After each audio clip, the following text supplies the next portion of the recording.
Hola, ¿cómo estás? Gracias por acompañarme en este video, en donde te voy a presentar un problema muy común de algoritmo y veremos 4 variantes de ese problema y 7 soluciones en total. Este problema trata de encontrar el número de elementos en común que hay en dos arreglos de enteros que vas a recibir como entrada. Entonces, es decir, vas a contar cuántos elementos que están en arreglo 1 también están en arreglo 2 y devuelves ese conteo. Vas a encontrar entonces la intersección de los dos arreglos. Bueno, ¿qué preguntas vale la pena hacerse? La primera, ¿los arreglos están ordenados? Muy importante saber eso. Para esta primera variante sí lo están. Los dos están ordenados de menor a mayor. ¿Hay datos repetidos? No, no hay.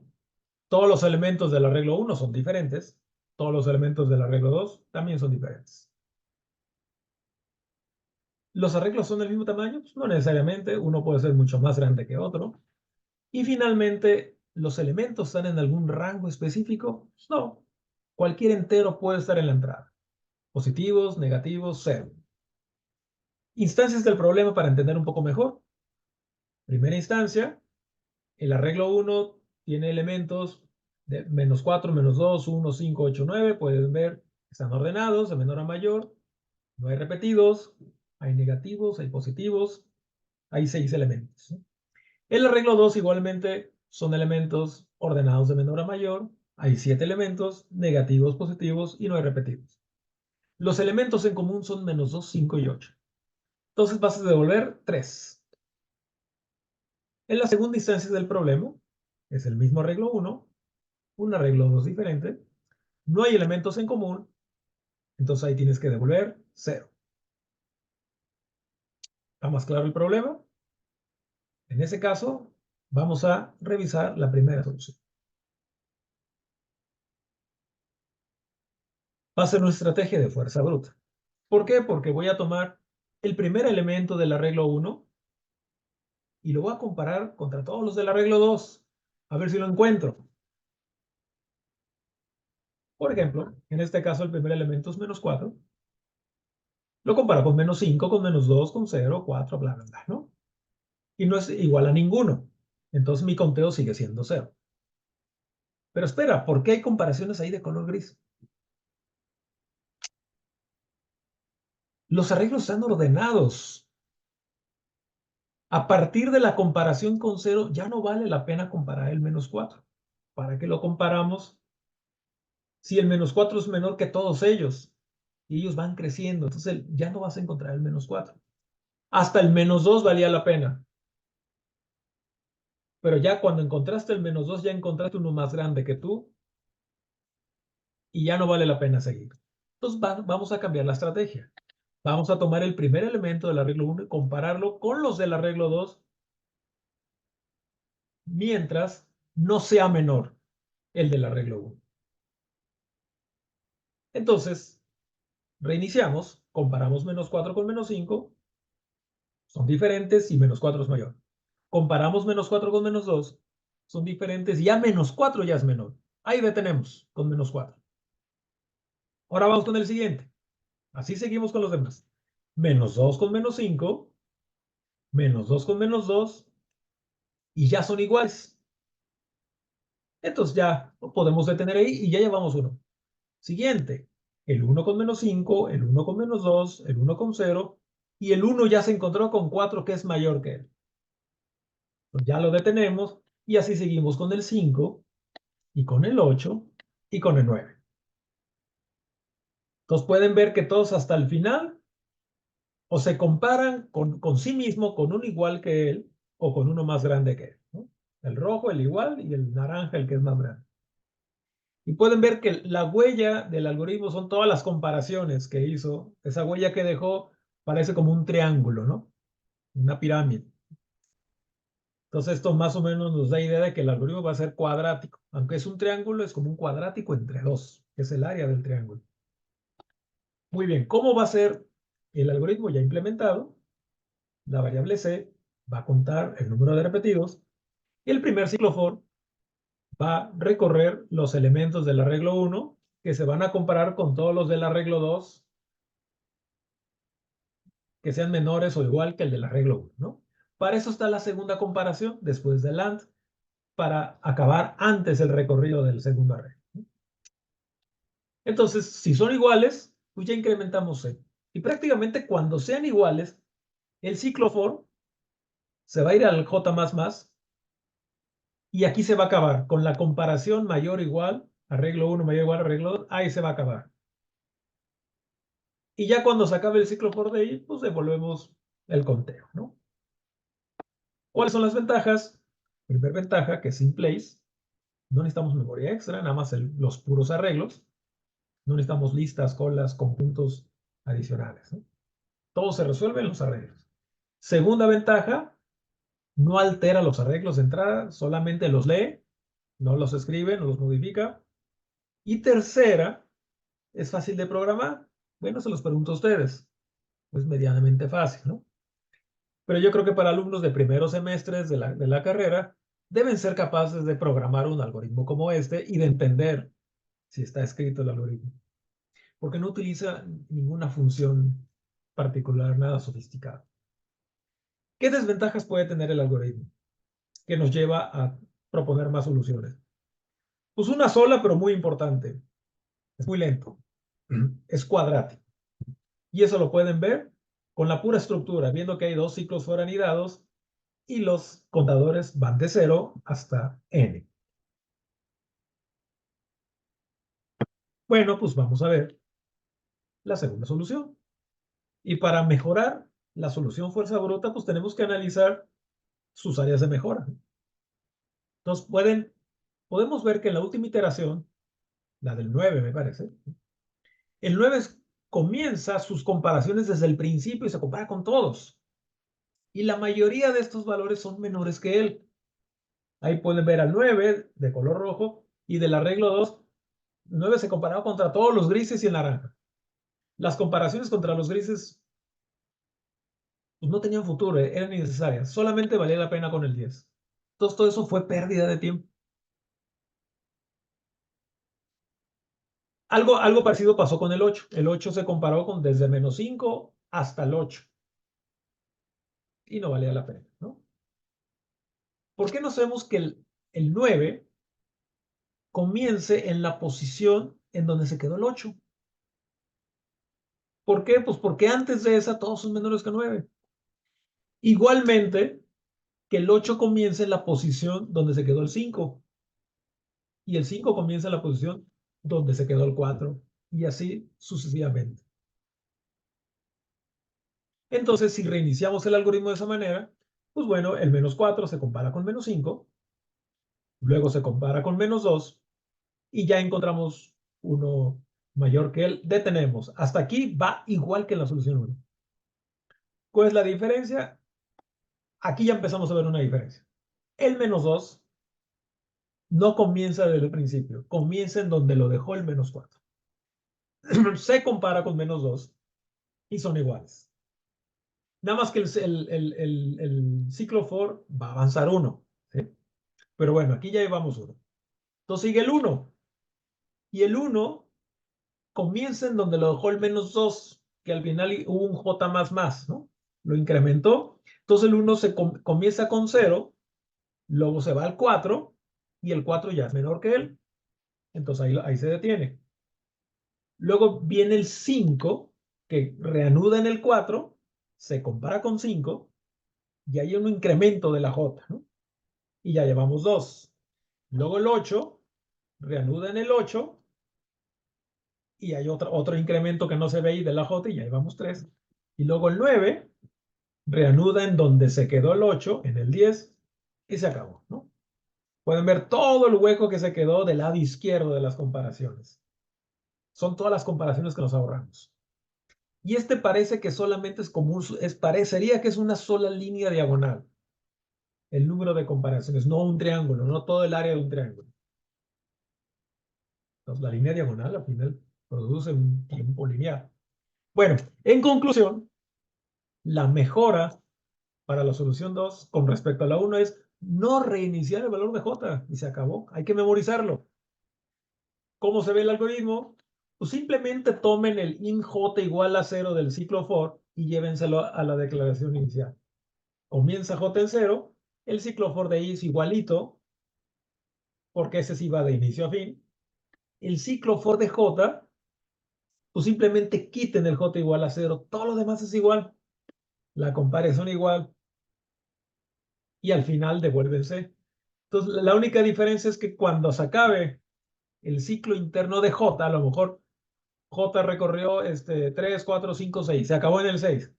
Y luego la i va en el siguiente y la j reanuda en el 6 o a lo mejor en el 7. No regresa a 0. Muy bien. ¿Qué ventajas tiene? Igual que la otra, es in place, no necesita memoria extra, es eficiente, es lineal o DN, aunque no parece, ¿no? Créanme en esta que es lineal. Entonces yo los recomiendo, implementen este código, tomen el otro, programen los dos, mándenlos llamar los métodos con arreglos de 100,000, 200,000 elementos. Van a ver que el primero va a tardar varios segundos en acabar y este va a acabar en milisegundos, ¿no?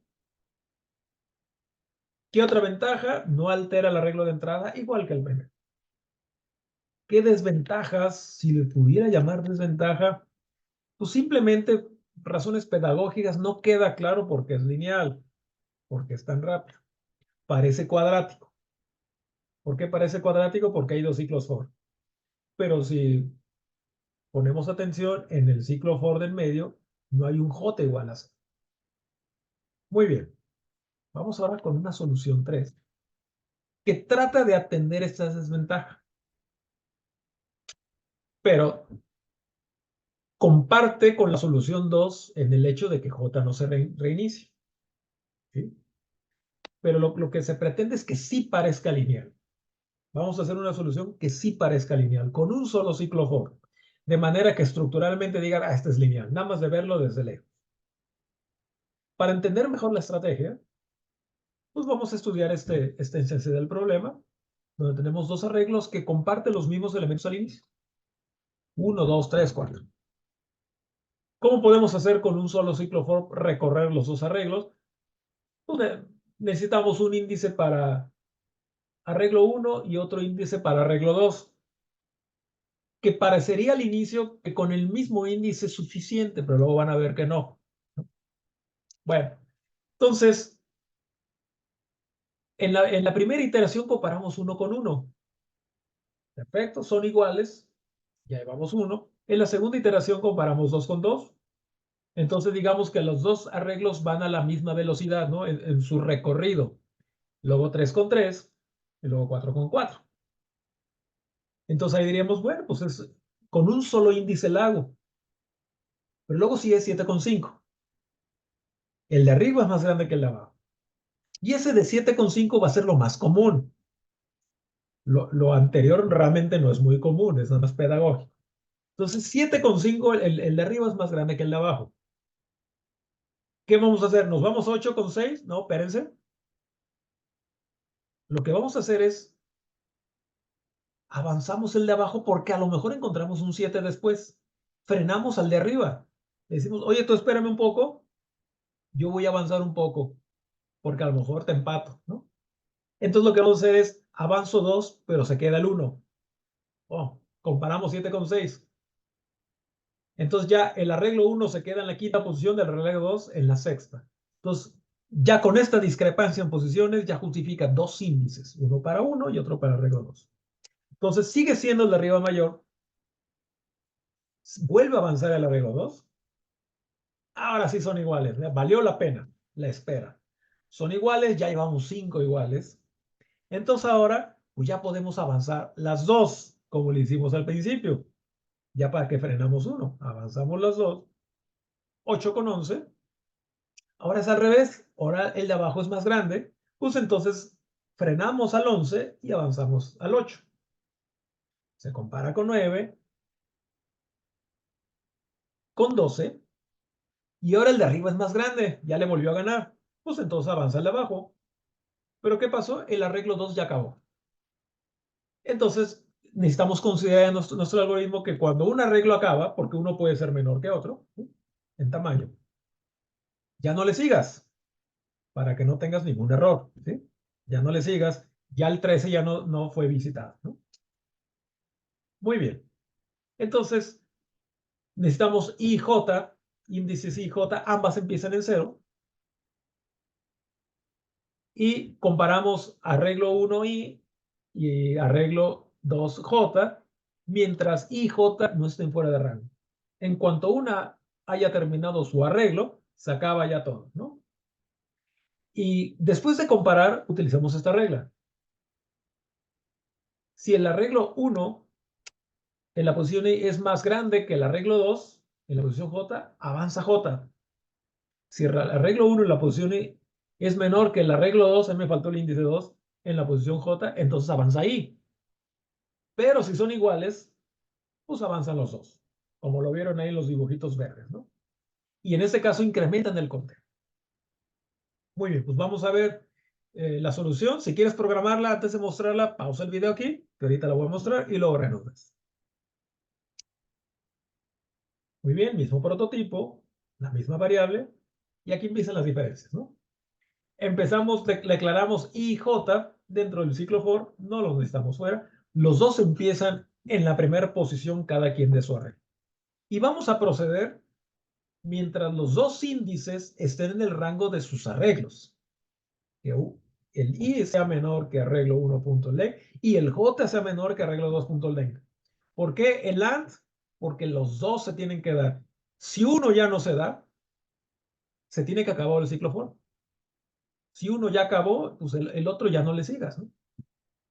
Y si se fijan, después del punto y coma ya no hay nada, ya no hay un I más, un J más, como tradicionalmente hay. Eso estará ya aquí adentro, ¿no? Muy bien. Entonces, ¿qué hacemos en cada iteración? Comparamos arreglo 1 con arreglo 2, en I y en J. Si el arreglo 1 en la posición I es menor que el arreglo 2, seguimos las reglas, entonces frenamos el que es grande, avanzamos el que es pequeño, I más.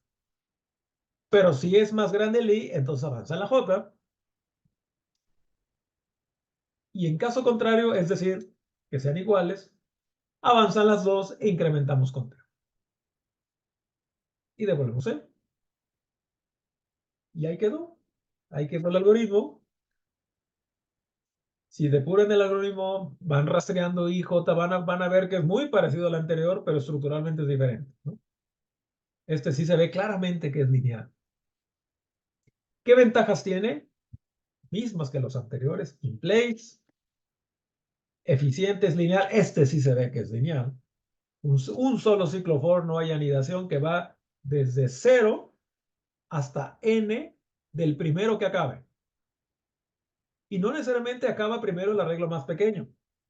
Acaba primero el arreglo que su elemento más grande es más pequeño, ¿sí?, que el otro. ¿Qué otra ventaja? Pues no altera el arreglo de entrada. No tiene por qué alterar. Desventajas, pues no sé si se les ocurre alguna. La ven un poco confusa, tal vez. No sé, a lo mejor no está tan fácil. Porque esta es la técnica que en inglés le llaman de two-pointer, ¿no? Dos apuntadores. Un apuntador del arreglo 1 y otro del arreglo 2, y los dos van avanzando a su velocidad, ¿no? Estas técnicas de two-pointer se pueden utilizar para diferentes problemas. En este caso particular, lo utilizamos para contar elementos en común. Muy bien. Entonces, hasta aquí con la primera variante del problema. Vamos a dar una respiración porque vamos a ver la segunda variante del problema.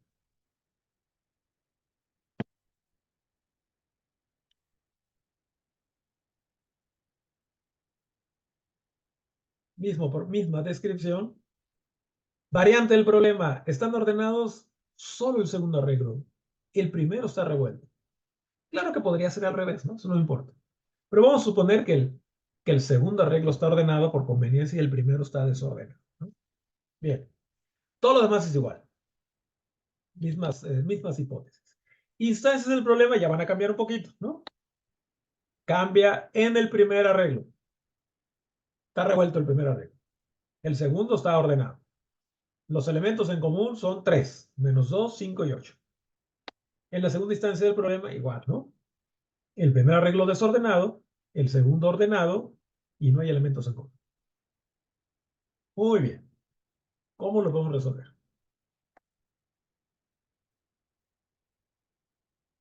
Ya tenemos dos soluciones que resuelven el problema de manera eficiente, la 2 y la 3, lineales, ¿sí? Pero ambos suponen o necesitan que los dos arreglos estén ordenados, ¿no? Ok, y aquí el primero no lo está. Pues alguien puede decir, pues ordena el primero y ahora sí copia la solución 3 o la solución 2, la que les haya gustado más. Pues bueno, ahí está. Ordenamos el primero, utilizamos el método sort de la clase arrays. Y si usas otro lenguaje de programación, vas a ver que va a haber un método sort ahí disponible que típicamente su tiempo de ejecución es n log n. Seguramente usa un quicksort mejorado, un merge sort, un algoritmo cuasi lineal. Y entonces ahí está el arreglo 1, que es el que no estaba ordenado, ya lo ordenamos y copiamos la solución 3, ¿no? Puntos suspensivos. Muy bien. ¿Qué ventajas tiene? Es in place, igual que los anteriores. Es eficiente, no tanto como la 2 o la 3, porque ese es n log n. Porque es n log n por el ordenamiento. El ordenamiento es n log n. Luego tenemos un ciclo for que es n log n más n. Cuando hablamos de tiempos de ejecución, la suma de dos tiempos de ejecución es igual al mayor de los dos. Entonces, n log n se come a lineal. Pero sigue siendo eficiente, ¿sí? N log n es bueno. Mucho mejor que cuadrático. ¿Qué desventajas tiene? Pues no es tan simple, ¿sí? Bueno, necesitas conocer el método SOR y luego te tienes que chutar el algoritmo, el 2 o el 3, pues que no sé qué tan fácil los encontraron, ¿no? No está difícil, pero no está tan simple.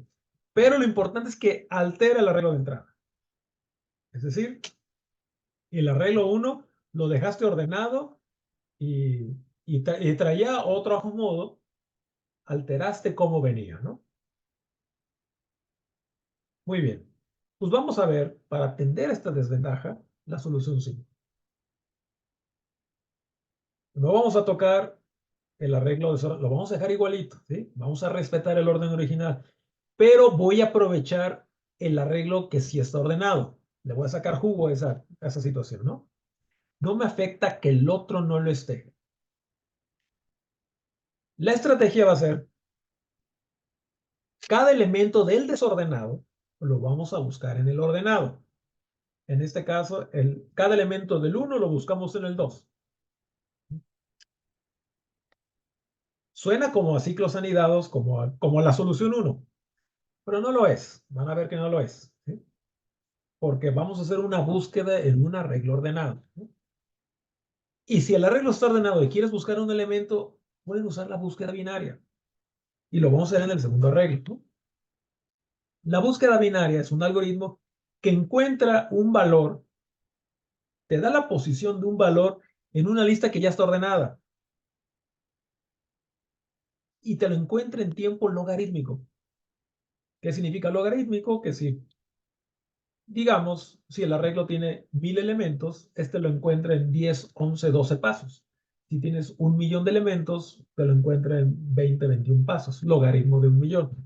Eso es muy bueno. Para que sea así de rápido la búsqueda, el arreglo tiene que estar ordenado, ¿no? En este caso sabemos que sí lo va a estar.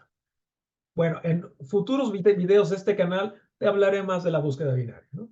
Lo importante es que sepas que esa búsqueda binaria te permite buscar rápidamente en una lista que está ordenada. Si no lo encuentra, te va a entregar un negativo.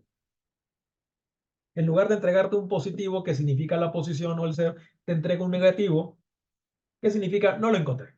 Y es importante saber eso, ¿no? Los lenguajes de programación, la mayoría de ellos, suelen incluir ya una librería que tiene la búsqueda binaria. Nada más investiga de tu lenguaje de programación dónde está el binary search, la búsqueda binaria. Muy bien, ¿cuál es el algoritmo? Pues vamos a iterar el arreglo desordenado, en este caso es el 1. Si se fijan aquí hacemos un ciclo for each. No me interesan los índices. Nada más dice, dame el siguiente dato X. Por cada dato X de los ordenados, búscalo en el ordenado. ¿Qué vamos a hacer aquí? Vamos a llamar el método binary search, que es la búsqueda binaria, que está en la clase arrays donde también estaba sort, ¿no? Y la búsqueda binaria te va a pedir como argumentos el arreglo, y va a suponer que está ordenado, y te va a pedir el dato que quieres buscar, X, y te va a devolver el índice de ese X en el arreglo 2. Si no lo encontró, es posible, el índice va a ser negativo. A mí solamente me interesa saber si lo encontró. No me interesa la posición. Entonces me interesa saber si el índice es 0 o mayor que 0. Entonces, en ese caso, si es mayor o igual a 0, entonces lo encontró. Entonces voy a hacer un incremento del contador. Y ya, y eso es todo. Eso es todo. Es el algoritmo. ¿Qué ventajas tiene? In place, igual que todos los anteriores. No necesito memoria extra. Es eficiente, es n log n. ¿Por qué es n log n? Porque tenemos un ciclo for que recorre todo el arreglo 1. Ahí tenemos el n. Y binary search está dentro del ciclo for y binary search es log n. Entonces, lo que está anidado en el ciclo for, el costo de lo que está anidado se multiplica por el costo del ciclo for. Entonces, tenemos n por log n. Y finalmente, no altera el arreglo de entrada, que sí lo hacía la solución 4. Este lo dejé intacto. Desventajas, pues no sé si se te ocurre alguna. Lo encuentras fácil, difícil, regular. Si sabes que existe el binary search, sabes para qué sirve y está disponible, yo creo que es fácil de programar, ¿no? No son tantas líneas de código. A lo mejor no es una solución lineal, pero el n log n está muy cerca de lo lineal. Muy bien, pues vamos ahora con la tercera versión del problema. Otra pequeña pausa y van a encontrar aquí la variante. Ningún arreglo está ordenado. Le vamos a poner, se le pone más peligro, ¿no? En inglés le llaman un follow-up question esto. A partir de un problema que ya resolviste, vamos a darle variantes y a ver cómo se te ocurre si de este mismo problema esta variante, ¿no? Ninguno está ordenado y todo lo demás es igual. Instancia del problema, los dos arreglos revueltos. Devuelve 3 en el primero, los dos revueltos devuelve 0. Bien. Seguramente estás pensando lo mismo que yo. ¿Qué tal si los ordenamos? O podemos ordenar el segundo y ejecutamos la solución 5. Ahí está. O podemos ordenar los dos y ejecutamos la solución 3. O la 2, ¿no? Ya está, ¿no? Ambas soluciones te van a inducir el tiempo n log n. Eso ya lo tienes seguro. Ya tienes seguro con esto un n log n, pero vas a alterar el arreglo de entrada. Es un problema, ¿no? Pero bueno, estas ya las sabes programar. Ya las podrías hacer tú solo. Pues vamos a hacer algo diferente. Vamos a probar algo diferente que valga la pena incluir en este video, ¿no? Y que va a ser nuestra solución 6, que no va a alterar el arreglo de entrada. Eso es lo importante. ¿Qué vamos a hacer?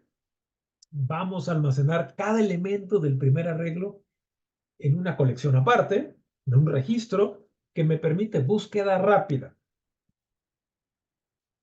Y luego vamos al arreglo 2 y cada elemento del arreglo 2 lo buscamos en esa colección, ¿no? Va a ser como una caja que va a estar, es una caja aparte que el arreglo 1 escribe ahí y el arreglo 2 lee de ahí. Entonces, esa búsqueda rápida me la puede permitir un hash set. Igual que la inserción. Buscar una clave en un hash set me lleva tiempo constante. Por eso es el O de 1. Existe otro set que es el tree set. Ese me lleva tiempo logarítmico. Y el log n, pues ya lo tienen en la solución 5. Aquí queremos algo un poquito mejor. Bueno, como sabemos que, de acuerdo a las preguntas que hicimos al inicio, no hay repetidos en los arreglos. Entonces, a la hora de meterlos al set, no voy a perder datos. Recuerden que un set no tiene datos repetidos, rechaza los repetidos. Pero los arreglos 1 y 2 sabemos que tampoco tienen repetidos, por hipótesis, ¿no? Entonces no vamos a perder datos, gracias a Dios, no va a suceder eso, ¿no? Bien. Bueno, vamos a presentar el algoritmo. Si tú quieres hacerlo antes, pausa el video y luego reanudas, ¿no? mismo prototipo que todos. Ahí está mi caja, mi colección, que es el hash set, que va a guardar enteros. Va a guardar de inicio, en la primera pasada, todos los elementos del arreglo 1 van a estar en el set. ¿Cómo lo hacemos? Pues ahí está. Un ciclo for each. Por cada elemento X1 del arreglo 1, lo meto al set. Y esa línea de código for set.add me lleva un tiempo ODN. Es lineal. El método add de hashset es constante. Y ahora lo que sigue es declarar mi conteo en 0. Y el siguiente paso es, voy a recorrer ahora el arreglo 2 y por cada elemento X2 del arreglo 2 lo busco en el set. O sea, voy a recorrer el arreglo 2. Si el set contiene el elemento X2, incremento C en 1. Y se acabó, devuelvo C. Entonces, este segundo ciclo for también es tiempo lineal. ¿Por qué? Porque el método contains es constante. ¿Cuáles son las ventajas de este algoritmo? Es eficiente, es el más eficiente de todos. Bueno, a partir de la 4, de la solución 4, porque es lineal. No altera el arreglo de entrada, a diferencia de 4 y 5. Si conoces de colecciones, si has usado sets, maps y todo, pues es simple la solución, ¿no? Es muy simple. ¿Qué desventajas? Oh, ya te imaginarás cuál. No es in place. Es el primero de todo este video que no lo es. Necesita memoria extra. Una memoria de tamaño n. ¿Por qué de tamaño? Donde n es el número de elementos del arreglo 1. ¿Sí? Si el arreglo 1 tiene 100.000 elementos, el set va a tener 100.000 elementos también. Es la única desventaja. Bien. Cuarta versión del problema y con esta nos vamos. Todo es igual, excepto esta. ¿Están en algún rango específico? Sí. Son números del 0 al 99.999. No hay negativos. No hay números grandes. ¿Servirá de algo eso? Ahorita van a ver. Instancias del problema, pues son casi las mismas, revueltas, datos revueltos, nada más que ya no ve negativos, ¿no? Ya no ve negativos, mismas respuestas 3 y 0, puros positivos, el 0, números revueltos, ¿no? Bueno, vamos a ir con la solución, con la estrategia. Como los dos arreglos están desordenados, pues pueden utilizar la solución 6. El hashset, ese se lo resuelve. Pero a lo mejor no le están sacando provecho al hecho de que tienen una limitación en el dominio de los datos, que son menores que 100.000 y no hay negativos. Por algo se lo están diciendo, ¿no? ¿Y por qué vale la pena eso? Porque en realidad una tabla hash suele reservar mucha memoria, más de lo que necesitan para su rápida operación, es decir, para que puedas añadir, consultar, borrar rápidamente. A lo mejor ustedes necesitan 100 elementos y a lo mejor la tabla hash tiene espacio para 100.000, no lo sé, ¿no? Eso típicamente está implementado adentro del lenguaje de programación. Es muy, muy útil, muy eficiente, pero puede ocupar mucho espacio de memoria que no estamos conscientes de eso. Y aquí vamos a usar algo que reemplace la tabla hash tal que nosotros estemos conscientes de la memoria exacta que estamos usando. La estrategia, la misma que la 6. Es decir, cada elemento del arreglo 1 lo voy a guardar en algún lugar. Y luego cada elemento del arreglo 2 lo busco en ese lugar intermedio, ¿no? Pero no voy a usar un hash set. Como sabemos que todos los datos son positivos, son de 0 en adelante y no son tan grandes, esos datos se pueden usar como índices de un arreglo. Entonces voy a usar una estructura de datos que es más barata en memoria, un arreglo de booleans. O si se quieren ver más sofisticado, puede ser un arreglo de una lista de bits, ¿no? Pero bueno, ¿por qué no un arreglo de boolean? ¿Qué significa eso? Que si el arreglo en la posición 10 tiene un true, si hay un true en la posición 10, quiere decir que el número 10 está en el arreglo 1. Si en la posición 11 hay un false, quiere decir que el 11 no está en el arreglo 1. Y el consultar la posición 10, 11, 100 de un arreglo boolean es muy barato, es tiempo constante, es inmediato. ¿sí? Entonces, un valor false en cada posición, cada del arreglo, significa que el valor K no está en el arreglo de entrada. Las adiciones y las búsquedas llevan un tiempo constante, igual que el hashset. Pero es un poquito más rápido que lo que el hashset hace varias cosas internamente. Esta es una operación muy rápida. Bueno, si ya tienes una idea de cómo implementarlo y quieres hacerlo tú solo, pausa el video otra vez porque voy a presentar la solución. El algoritmo empieza igual, pero aquí vamos a construir nuestro set, que va a ser un arreglo de booleanos, porque sé que los números van de 0 a algo menor que 100,000. ¿Sí? Entonces, los índices que me van a permitir acceder a este arreglo son de 0 a 99,999. Primer paso, igual que el otro. Cada elemento del arreglo 1 lo paso al set. ¿Y cómo lo paso al set? Digamos, si el elemento X1 vale 55, el arreglo en la posición 55, voy a prender el foco, le voy a poner true. Si X1 vale 98, en la posición 98 es true.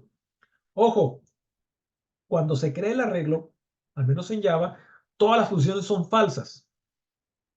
¿Sí? Todas son falsas, quiere decir que no hay nada en el arreglo. Pero conforme vayamos recorriendo el arreglo 1, se empiezan a prender algunos focos, ¿no? Bien, ahora declaramos nuestro conteo y lo que sigue es el proceso inverso. Voy a recorrer el arreglo 2.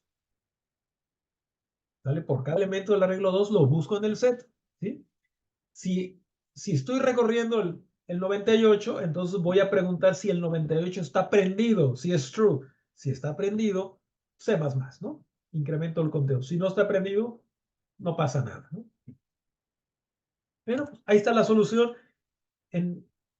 A alto nivel es la misma estrategia, en estructura de datos es diferente. Estamos usando algo más barato. Ojo, está restringido, está más limitado, pero es más barato. Entonces sigue las restricciones del problema, ¿no? ¿Qué ventajas tiene? Es eficiente, igual que el otro, es lineal, es completamente lineal. No hay coeficientes ocultos que sí los tiene el hashset. No altera el arreglo de entrada. Es más eficiente en memoria que la solución 6. ¿Cuánta memoria extra necesita? 100,000 booleans, que típicamente cada boolean es un byte. 100,000 bytes extras. Y eso ya saben que va a ser así. Desventajas, pues no es in place. Igual que el otro, no es in place. Este es ODN. Pero aquí realmente no es ODN, es 100,000. La complejidad espacial es 100,000, porque es la memoria extra. No importa el tamaño de arreglo 1 y arreglo 2. Se reservan 100,000 casilleros boolean. Y otra desventaja es, si algún arreglo no cumple con la cuarta hipótesis, es decir, si hay un valor mayor o igual a 100,000 o negativo, tendríamos problemas. ¿Sabes en dónde habría problemas? ¿En qué instrucción habría problemas? ¿Y cómo los corregirías? En realidad, esa desventaja se puede atender metiéndole aquí comparaciones. Muy bien, pues con esto cerramos este video. Espero que te haya gustado, que te haya servido. Y como siempre les digo, comparte el video, comenta si tienes preguntas, lo que sea, suscríbete. Y muchas gracias. Que tengas un excelente día.